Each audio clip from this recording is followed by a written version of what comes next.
puis ndenge kaka na ne makambo wana okendele côté na côté mususu wana tout le monde est comme des ordres non ça va ils ont le capé azamo sanda nzambe donc à niveau pastoral ba on meka ko s'en charger na la situation na éviter ce que suka ndenge ni puis simango bon tilelo les qui a bengi ça il y a bien courir la sengi demain à démissionner oui ce qui mais au quand même quand sa communauté c'est quand sa communauté était ceux qui ni ça ils a bien été parce que à quoi mutu oui kaka mutu à train ceux qui mutu tout si bongo ba voiture mais des gars mais na éviter il faut yokae nani de bien ça qui est mais comité des sages tout bien ça qui est ou bien ça qui est na éviter parce que c'est mieux bien ça est ce qui a boy bien c'est sous pour le lopétam ça rose raison ou bien raison te mais tant pis à ma bé l'aime souter côté dans la zaraki bien voiture boyer moni nini ouais des habits de climat bien été ils avaient raison mais dans autres supporter tel makambo yo oyo bazol ba kasalaki pour la reconfirmer te oyo asalaki pour nazana na preuve te oyo bazol ba kasalaki non naza déjà ngai ceux qui autour du bande bonanga mususu na zanga ba na lisanga ya biso na lobana bango ça connu comme ça et le comme ça la mater à niveau wana biso na ko proposer bino pour na biso bande ko na bino ko proposer bino biso to ko bendana na biso juste pour na ko la kisake notoza donc pour manifester mes contentements na biso que non ceux qui même ACP quand même qui va initiative à Boïzala ils a très bien donc mais tu aurais pu retirer une situation parce que situation dans l'endroit pour y aller dans yété non moi les arabes ils ont ma proposition à sali hein que non est-ce que ceux qui t'auront coloqué dans nous le pour trouver solution hein donc t'auront ça et le pour trouver solution dans ma camote aux endroits et après tout est bas coloqué koyokaye au cas où à sali la unité bon à sali pâté bon choix exacté. Voilà les propositions, la proposition à sali, donc voilà, voir. Merci. Merci beaucoup. Non, papa, problème. Je crois qu'il nous manquait moins d'ambouya, Malobo et le Bami Nassima. Parce qu'il y a eu, quand moi, on a eu parole qu'on a pour introduire début à la réunion. J'ai reçu un coup de fil à l'Européen, tout ça qui n'a pas sonné, les pas Clément en fait qui venait d'appeler. Maintenant, parce que si ça vaut encore la peine, je lui dis, nous venons à peine de démarrer. Ceux qui osent moulaïté, je crois que ça vaut le coup et à Kaka. Je crois qu'il est en route et bientôt il sera là. Donc on a habitué le même Simalangaï et Kei n'a sens ni numéro. En quittant la salle, en sortant de la salle, on a dit que moi, la salle au Bagui déjà, l'un des objectifs, les Adaki, entre autres, pour notre quota là. Éventualité, il y a des missions, hein, il y a président, il y a communauté, il y a Konabiso, il y a Zali, absent malheureusement pour aller, hein, entre autres. Dans la zone de la salle, Nakouti, papa, Makia Msaina Maloba et dans la débat propos ainsi de suite dans la Pendeko papa Ricky. Ce que je voudrais dire c'est que tous évoqué Makambo à la fois la difficulté à la communauté au sens général pour la Makambo Nyonso nega ils ont la malamité et puis peut-être que ça exacerbé na nenge et ça n'a pas que les bosso côté qu'on a c'est-à-dire au niveau à Mukambi actuel moi associé ils allaient exprimer d'une part, d'autre part il y a aussi makambo nature mais la rabiso auto zélarate Donc, c'est-à-dire que tout ça, comme on a dit, nos petites crises là, mais il y a eu des imprévus, il y a mis néné, oyo. Et nous sommes devant une situation qu'il faut gérer dans l'urgence. Nous avons deux personnes, deux êtres chers autour au père Drawa, maman là-dessus et il faut que nous paye Sabanzo. Donc là, nous avons deux situations en fait, où on a tout gérant de manière distincte. Moi, je ne souhaiterais pas tout lier les deux, parce que ce que la solution a mis en même temps, ça va compliquer un peu Batache Nabiso. Donc, l'Ikambo est la communauté, pour réorganiser la communauté, notamment d'autres avec toujours le même animateur, l'actuel, Papa Pasteur Eba, Batumsuba sur la place Wana, ou bien en attendant une solution intermédiaire, une sortie à transition, des choses comme ça, Wana, nous pouvons continuer à mener la réflexion. Mais à côté de ça, Total a peut-être l'Ikambo y a décès parce que l'urgence est liée au temps. Il y a déjà ma famille côté que nous engagement parce qu'il fallait le faire. Les deux enterrements, ils ont annoncé pour samedi, il y a pas Sotozala. Enfin, nous sommes dimanche. Dans 6 jours, les deux corps, là, ils ont question à la cotisation, aussi mal. Alors, commençons peut-être par cet aspect-là, il y a maman au Bakei. Moi, je proposerais peut-être que tout ça, la confiance de Bandeko et Bazali, que gérer Makambo actuellement. Je crois qu'il y a dans la communauté où papa Bazali au Tamboussa, dans son comité, moi, hiérarchie Zali. Nayokaki déjà comme Sika Nazalaki, avant-hier Nazalaki, Nanda Koya. Papa qui c'est là, maman, Aline. On était là. Ah ben voilà. Bilotan Moukeiwa. Oui. Voilà. Okay. Voilà. Donc tout ça, nous avons passé cette soirée-là, dans tous fans d'ici Bango. Tambokei, Nayokagi Pe, Kombo ya papa Marcel, le Kinabiso, ils ont équipé évoqué voilà. Comme quoi, parce que quand vous êtes parti, il était question puis ainsi de suite, ou bien la communauté. Et il y avait aussi la question, la définition, c'est quoi la communauté, ainsi de suite. Alors, déjà comme on a évoqué, c'est que pour l'instant, en tout cas, Azali co-géré, ça c'est ce que j'avais compris.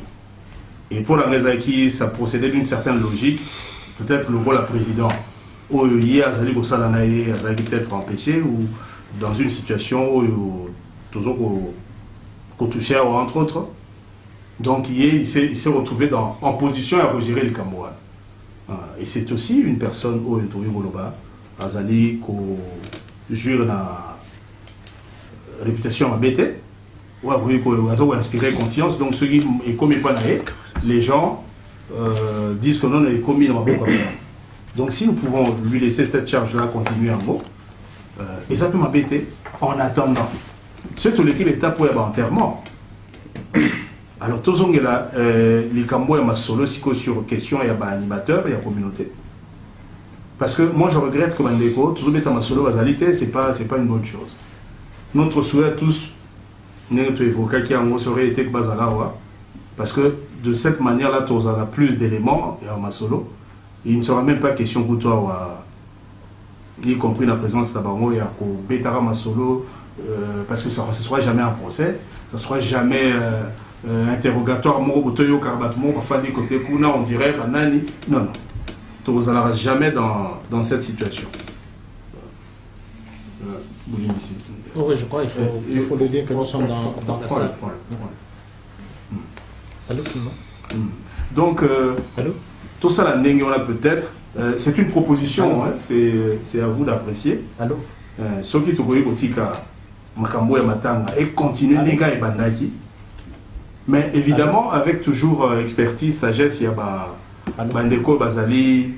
Na connaissance na boigna parce que la sibatam ça le roi papa Justin Zaliwana et osala toujours malamo et si quand ils sont que tient le boko à part on a eu je crois que Ezali apprécié et Zalara apprécié Et donc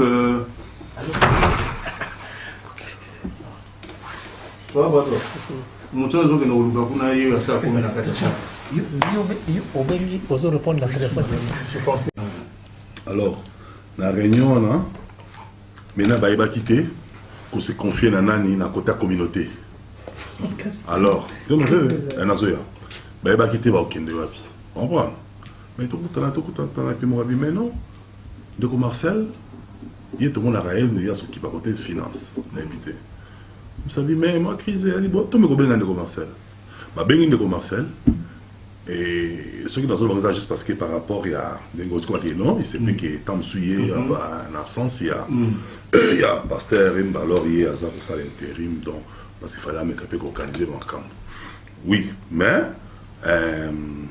tant babengi d'abord à lobby bruit pour dans qui est en noya qui nango pour ma une réunion il y a une réponse à lui non na solo na évangéliste Marcel à lobby maman na kufi na ebié. Comprendre? Na oki jamais ko kanga maboko ceux qui bandeko ceux qui bozana posa na ngai pour la kosunga pour la nini ya maman. Mais ceux qui na cadre de communauté na osala ngoté. Comprendre? Voilà réponse ba ki na ngona mtako sole ba. Ceux qui na cadre ya communauté na osala ngoté. Parce que voilà il faut d'abord passer par le pasteur Rimba. Et après, ce qu'a Pessini na ende, na kokiko salango. Pour jusque-là, il y a des Azali dans le président. Bon. Mais, dans le cadre personnel, dans la relation, il y a un qui famille wana. Na ko aider mais wana ezali en dehors de la communauté.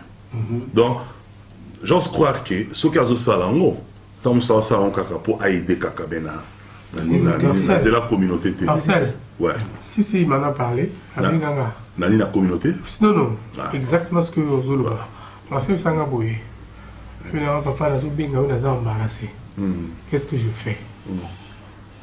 Ce que tu as Zion, pour tout cotiser pour la maman à Kofi. Mais la bango, vous passez par pasteur Remba. Mais balobi n'a ouvertement. En fait, mon taïbissier, c'est qui? C'est David. Voilà. David ceux qui sont associés pasteur nous on ne marche pas, on ne veut plus. Vous ne pouvez pas continuer à faire des choses comme ça. Alors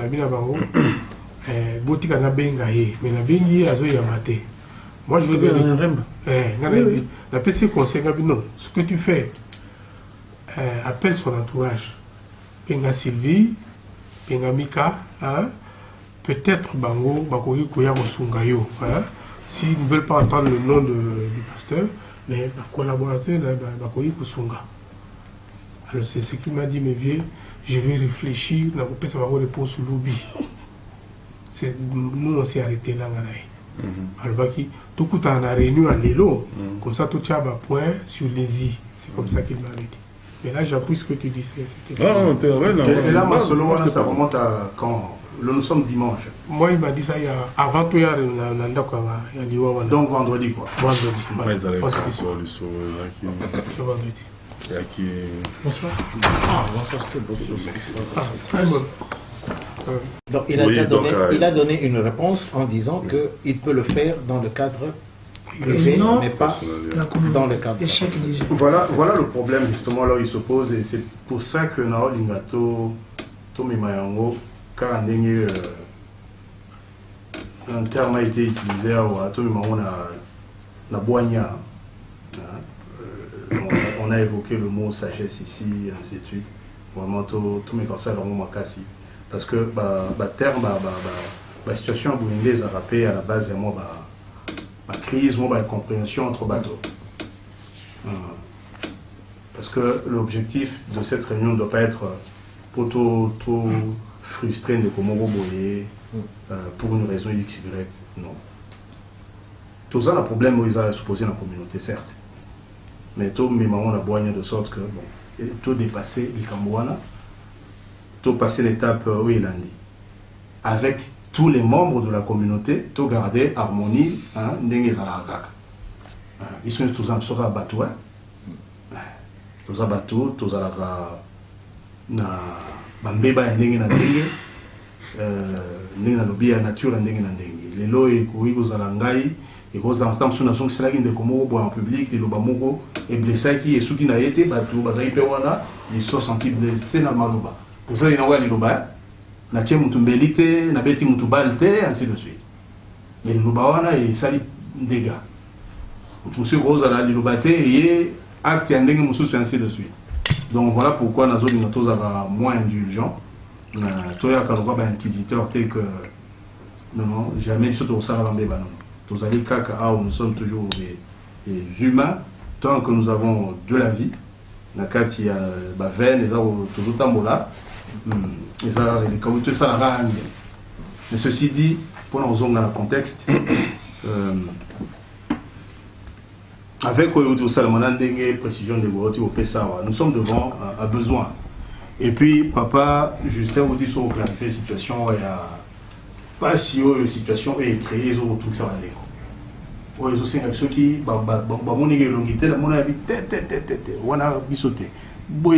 ça demande quand même que ça la gérer autrement, avec beaucoup de subtilité. Donc, finalement, nous avons une proposition. Ça, c'était une proposition que j'avais trouvée. Dans mon avis, que Marcel pouvait prendre les choses en main. Il a proposé de le faire, mais à titre privé, pour la famille. Alors, ce qui pose le problème, il y a les Kambouana. C'est-à-dire que Ndeko, pour l'instant, papa Nabiso, pasteur Remba, Azali Motoyo, pour l'instant, a connu, jusqu'à preuve du contraire, comme Yende président et la communauté. L'actuel Azali toujours en exercice. Mais Oyo, situation où ils ont créé, où les autres permettent à Sal et la Moussalawana, Nandinga Malam, et que tout le monde se sente représenté par lui. Voilà là où nous sommes dans cette difficulté. Il y a comment gérer en haut. Mais la meilleure approche, je pense, c'est aux que vraiment ma solo tout sur la rue, il y a sur la Fandi Wana et aux Malam Mingi. Moi, je propose pas que toi avancer Mingi sans y. Nous risquons de créer une situation de crise et ce qui à supposer que les loyaux qu'au Fanda to Fandia, c'est une assemblée, les alipéka informelle. Même si à un moment donné, comment utiliser l'expression, il y a un comité des sages, moi, déjà il y a beaucoup de sages, il y a Irlande, pas seulement il y a Dublin, il y en a partout. D'autres risquent même de se sentir un peu frustrés. Pourquoi est-ce que nous avons été exclus, par exemple? C'est tout simplement parce que moi, il a pensé peut-être là réunir Mwandambo et Papa Nae. Numéro à contact et les sentir que ils ne sont pas des sages, non. L'équipe peut-être mais ils ne sont pas là ce soir d'aujourd'hui. Donc voilà pourquoi déjà de ce côté-là, Batoué, tout ça va des communautés, topé sa chance na baoyo et sengeli peut-être na makambo bazala, na balasima bazala, y compris Ndekonabiso le concerné lui-même. Il a appelé ça tout solo là, il y a des soucis qu'ils ont exprimé au niveau de la communauté. Et à partir de là, il y a appelé ça les loba. Je pense que cette approche-là aux Amala, ça va éviter Biloko et Belé et Salara que non, non, écoutez, je n'ai jamais remis par exemple le bâton et il y a commandant dans un excellent en mobilité. Et Zaliga n'a pas beaucoup d'angaï. C'est un peu ça le problème.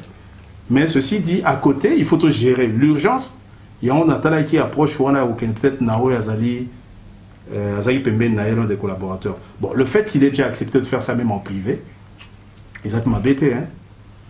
À côté de ça, ça ne sera pas dans le même apport. Le problème, c'est ça aussi. Le problème, c'est que ceux qui t'ont posé un problème en termes que voilà, désormais, la personne qui est désignée, il va se poser problème car la légitimité. Mais qui vous avez aussi donné ce pouvoir, il y a aussi ainsi de suite. Il y a un bateau qui est peut-être tout doucement. Tout doucement, toutes les étapes oyo. Tout tigara bandeko ndema kama yosalema o balinga pesa apport ndinga lobi. Papa Justin Azali na maele mingi na musala o ya sa sala yango, il fut. D'ailleurs dans ce cadre il y a communauté congolaise organisée. Il y a Azaki le premier président Nabiso. Donc il est Ndengazali, voilà, c'est un des présidents honoraires. Hein? Abima est toujours le baboyer, son actif parle pour lui. Toujours la déception, t'es sûr qu'il y a Ndengeni, na Salagibo, non. Vous comprenez? Donc Azali toujours conjuire na sagesse nae d'abord Azali na oui jamais perdu. Azali pe na expertise nae koye ba kosala musala wana. La bonne relation qu'il a continué à garder avec l'ensemble de la communauté. Ceux qui a eu par exemple Marcel, ou même il y a eu les devants, Marcel a tiré poids pour ne pas gérer les Kambo. Il est toujours parallèlement et aux Alamabete, y compris avec Papa Maké aux Alamabete, Yosaï Djaosunga, Papa Justin, Papa Brador Azaliawa, Yépé à sa communauté. Nangambo est à côté à Golwe. Non, non. Azali président, c'est vice-président. Vice-président. Il y a un président, le titulaire, et puis Awa, vice-président. Donc, voilà Batou Bazali, na Maël, et même Papa Rikine Azaliwana, Azali pour autant Moussa, une voilà, communauté, na Katia communauté, où tout le monde a vraiment, et ça la fierté, il y a la grande communauté congolaise. Donc, nous sommes là que, en face, il y a Bandeko Baï, Missa. Papa Clément Plaza, Liwana, Yepese Total, côté Yabana, Matetekuna. Et voilà, donc nous avons toute l'expertise où ils allaient à Bandeko Bagocha, Namaboko, pour tous les grands étapes, pour Yamakambo, Okunda, Maman Nabiso. Et après, tous les Kamboyo, pour Nabotala, Nani, Akorome, Mabiso, Siko, Yatam, sa communauté. Et je ne serai pas seul de toute façon, ça sera un groupe. Ou un gros fan de tous 5 Maële. Mais comme je le dis toujours, avec beaucoup de tact, tout pour éviter que tout ça ne va pas sinamité, mais ainsi de suite. Voilà, merci. Merci. Non, c'est bon. Tu n'as pas parlé encore. Non, je vais parler aussi. Donc, on va commis, c'est mieux. Non, d'abord, on peut faire un briefing.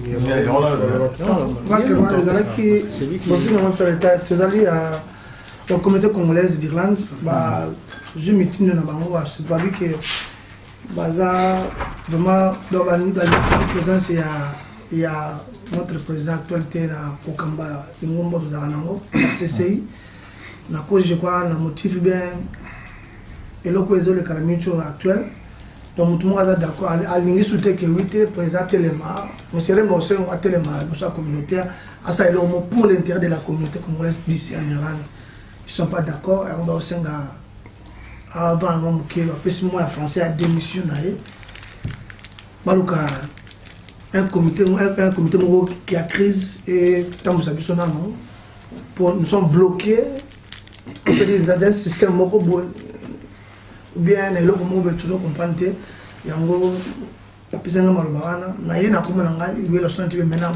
peuple congolais. Prévenir que exemple on va tout ça passer il y a massé lumière mais ça va tout tellement belé ou ça que le secrétaire même attends maman Sylvie maman que pratiquement attends maman Sylvie au coquine porte à tout parce que moi une question au y a combana pour la hauteur remba maman ozomba il y a mon maman Sylvie aller à était parce que ce qui remba ça était parce que parce que ben goya terre ce qu'on met donc automatiquement ça fait moi ça libala donc on va ne pas appeler moi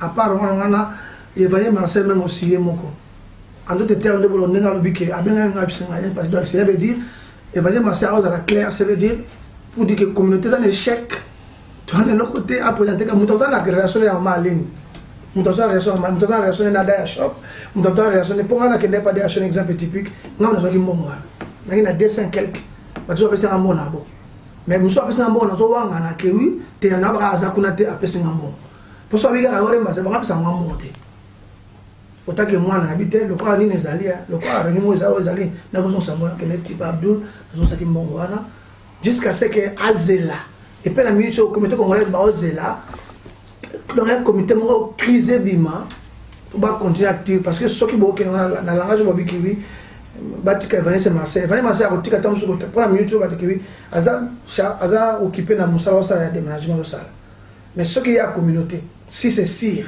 il y a communauté par exemple le président doit conduire pour les pas que moi pas Justin je crois bien là en d'autres termes et ça la stratégie aussi comment on a que peut-être là que kuna et là on est aux avons la carte donc des mois de décision des missions et puis bon matin on a la minute président c'est un président on peut dire même il y a président qui est responsable de la communauté et ça ils ont monté m'appelle que tu laisses tomber parce que bengi dans kalam pas bien bengi non et bien tu as bien gagné d'ailleurs ce n'est pas Remba qui a appelé c'est sa femme qui a appelé après avoir que j'appelle manqué à cet moment si na benga zolé là on a vu tomber téléphone bien président tant on a bien président le président a pas sous crédibilité donc on va répondre un peuple, on répond un peu venant pour les mots parce que parce qu'il y aurait président tout le monde est d'accord tous les mots déjà.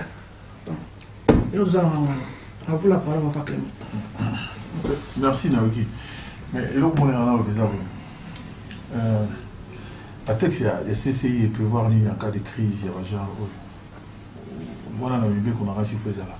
Tout ça on va être pour tout mais dans parce que dans notre land pour les temps Zoroba, tout mais dans ça l'effort dans le Makambo il y a genre nous surtout tout à l'heure tout mais va pour utiliser sagesse et belé sagesse et dans la biche faut signer non attendez je vais il y a plus de place donc faut tout la sagesse dans le modèle dans mon cas on a eu qui n'a vu à peu près de quoi il s'agit parce que nous tous nous sommes au courant de ce qui s'est passé dans la biche dans le Makambo c'est lui qui est non malheureusement, c'est lui qui était à la tête qui est toujours à la tête de la CCI. Et frustration dans la population, ce qui est tout à fait normal. Mais je crois que la CCI, c'est toute une haute institution pour appeler ça en moins fort. Les associations elles sont congolais. Celui qui tout en haut est sali, le représentant a sali erreur. Mais nous, la TCC, on va dire, nous te sali erreur. Et quand vous partez après à la communauté, ou ici, je suis membre de la communauté, c'est Remba qui a fauté. Et la faute qu'il a fait, c'est lui qui l'a commise. Ce n'est pas toute la communauté qui l'a commise.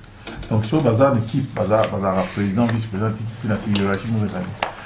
et d'ailleurs, Namar Mozoloba, pour le qui n'a pas le courage d'appeler, peut-être les athées qui n'ont pas Azar Nako sont hyper au salaire. Tu vois, je ne trouve pas comment est-ce que dans le courage, bon, déjà, il y a beaucoup de gens qui sont éliminés, Azo s'est éliminé dans ma camp. S'éloigner. Donc, bateau, dans le comité directeur de la CCI, ceux qui croyaient que ça, de sorte que ça continue à la place où Neko Natiki.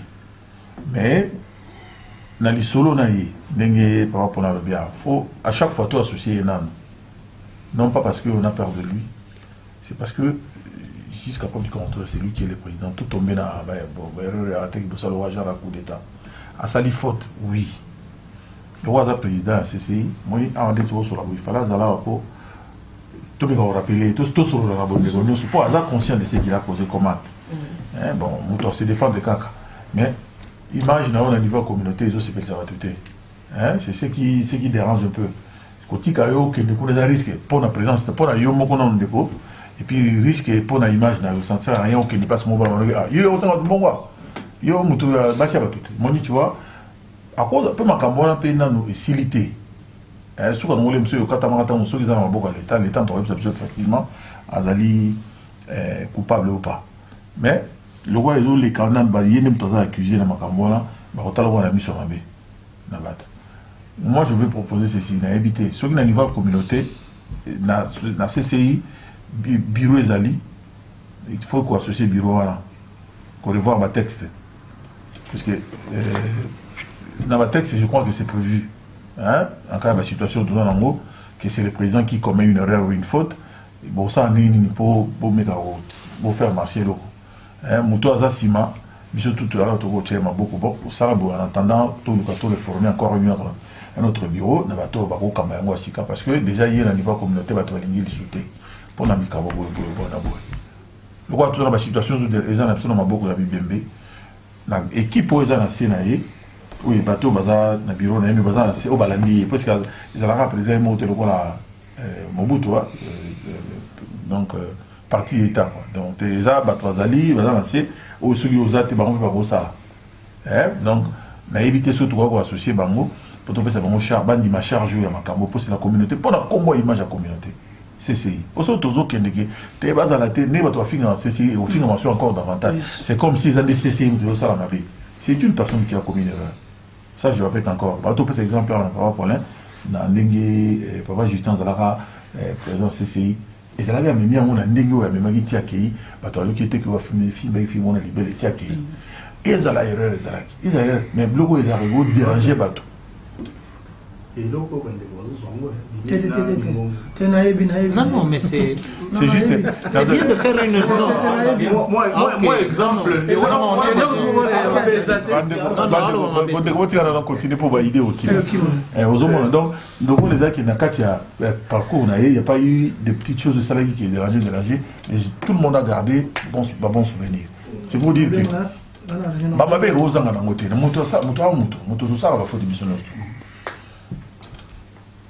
Et oui, nous avons donc ceux qui ont payé, en fait, il y a un erreur sur les salaires et porter CCIT. Tout ce qu'on a et nous tous, tout le prochaine des sur le papa Taramoni à Salabo. Sinon, tu es celui qui a l'erreur, tu as eu la décision Karaboy. Mon homme t'a dit qu'il faut comme raison. Parce que vous avez comploté contre moi. D'ailleurs, vous faites partie de ceux qui me menacent. Et ça, tu vois, pour éviter, moi, je pense que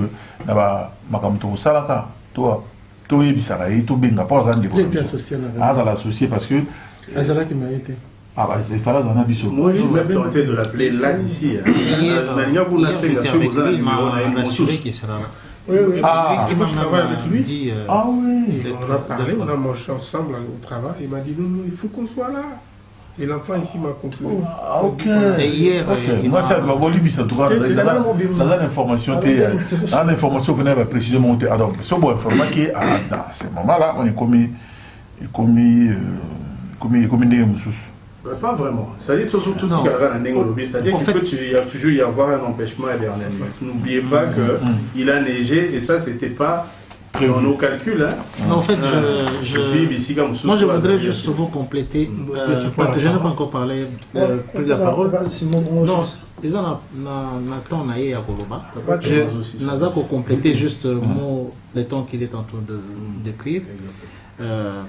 Parce qu'il y a levé le roman pour le texte. Donc, parce que moi je connais les textes de la CCI et que dans l'article, il y a CCI, tout individu où il y a une responsabilité dans la CCI, quand il y a quelque chose où il y a entre cet individu-là et la CCI et qu'il peut apporter préjudice à la CCI, il y a toujours un article où il y a pour dégrader la situation. Donc, s'il faut dire en globalité, c'est-à-dire il y a toujours un comité de sages qui doit prendre une décision. Ah, ça, selon les textes, hein? Selon les textes. Ah, okay. Donc, c'est quelque chose auquel ça existe. Ça existe. Donc, ce n'est pas un souci. Ah, ouais, je me souviens à l'époque, ouais. C'était juste. Mais comme ça n'a pas changé. Non, ça n'a pas changé. Les jours où on a. Oui, mais c'est le même statut. Dans le statut. On a fait avec toi. Je pense que je sais ce qu'il m'a rappelé d'ailleurs tout à l'heure. Donc, il y a toujours un article sur le comité des sages pour délier la responsabilité de quelqu'un qui est dans la. Ah, ben nous sommes dans le bon ici. Dans les responsabilités. Ce partage-là dans le comité des sages. Les sages vont dire ceci ou peut-être que nous on demande à la personne de démissionner ou voilà, il y a toujours un article là-dessus. Ok. Merci. Je voulais juste te comprendre. Merci beaucoup. Moi je ne savais pas. Parce que les textes sont là. Ah ok. Ça c'est bon alors. Parce que s'il y a des textes qui précisent tout ça, donc dans une certaine mesure nous sommes dans le bon. Sauf qu'à Guinée lobby on ne pourra pas voir tout le monde ici. Non, et puis, c'est pas vraiment de manière formelle. Ouais. Mais je pense que lui, le président, il n'est pas ici. Peut-être qu'il a un empêchement. Parce que hier, vraiment, j'étais au salon avec lui. J'ai passé 1 heure avec lui parce qu'on me coiffait et puis lui, on le coiffait. C'est lui qui m'a même dit il faut être là à 19h. Ah, ok. Donc, parce qu'il sera là aussi, lui. Donc il n'est pas là. Oui, bon voilà, mais nous sommes ceux qui ont si que bateau va travailler dans le bureau, bazar après hiérarchiquement bazar. Oui, aujourd'hui, j'ai vu Sylvie. Sylvie a travaillé au bureau. Oui. Sylvie est trésorière, je crois. Denis ou bien Denis Moulang. Denis. C'est Denis. Il avait démissionné le même jour, mais au moins, il était dans l'organisation le même jour quand... Parce que si on n'a pas pu avoir le pasteur Remba, on aurait pu avoir aussi ceux qui travaillent avec lui. Oui, mais Sylvie avait dit qu'elle allait venir parce qu'elle travaille à 20h. Elle allait venir seulement parce que c'est un problème de convenance, elle devait venir. Mais entre parenthèses... Mais Marcel devait aussi être là. Entre parenthèses, Sylvie aurait décidé de ne plus travailler avec le pasteur. Suite à Makambora, d'abord d'ailleurs, elle a même quitté son église. Ah, ok. Même Zibi, ça aussi. Elle est aujourd'hui avec le pasteur Moukwayantou. Ah, ok. Donc, c'est compliqué. Chaque fois qu'on contacte les membres de ce bureau-là, ils disent non, nous, on ne fait plus partie. Alors, moi, j'ai demandé expressément, est-ce qu'il n'y a pas eu un vice-président? Voilà. Non, il n'y avait pas un vice-président. J'y étais les jours de l'élection. C'est un peu compliqué parce que cette équipe-là, elle était provisoire aussi. Mais je crois qu'il ne faut pas qu'on sorte de... Il ne faut pas vraiment qu'on sorte de ce qu'on... Il y a le pasteur qui est arrivé qui a besoin d'être briefé d'abord avant de continuer. Un brief rapidement pour qu'il y ait un compte à la bain. Mais lui n'a pas fini aussi. Oui, mais il va revenir. On brief seulement le pasteur. Vite fait. Briefer comme ça. Pasteur Luki, merci quand même de la présence. Non, papa. Salut.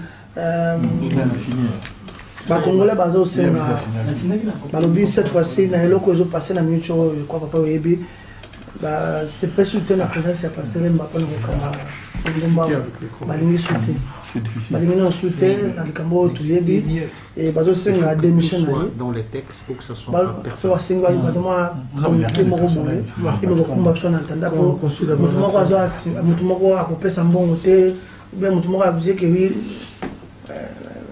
au hasard que oui tout ce qui va vous regarder parce que ça veut général il y a aucun un trouble alors na loko ane wana ngana nzambe tamusu par exemple à ça que par exemple na papa Clément mon père tant mon que président automatiquement je vais l'oublier tant que pasteur et tant que président directement on n'a pas père en tout cas ça veut dire comme la communauté besoin peuple on a comme qui m'a sous président va choisir déjà ça veut dire l'homme m'a besoin na kati. Donc, on a bosso, pour ça, il faut que pour ça, passer na cause na auto na osiko de aussi na démission na pour tout ça bloqué, rien ne marche et comme tout na même que sont des anciens présidents le moment et ça tout ça bien pas je sais pas ça mais vous avez président ça doit la président ça donc on doit ça la na ndenge na moi kanda na loko zo passer na ni yango to sangani awa ngala benga kibino ta de message ngala zolo ba mo na me malo beza ya communauté bazo senga lelo nous allons le 3 ni ngazalo le 3 mars 2019 ata comité moko bima pona kotambola parce que na micho ka matanga o apart na matanga parce que déjà na mo ba ko ba matanga mais tout ça ba maman ya mikolo au bazana hôpital ils sont vraiment très hospitalisés dans l'hôpital alors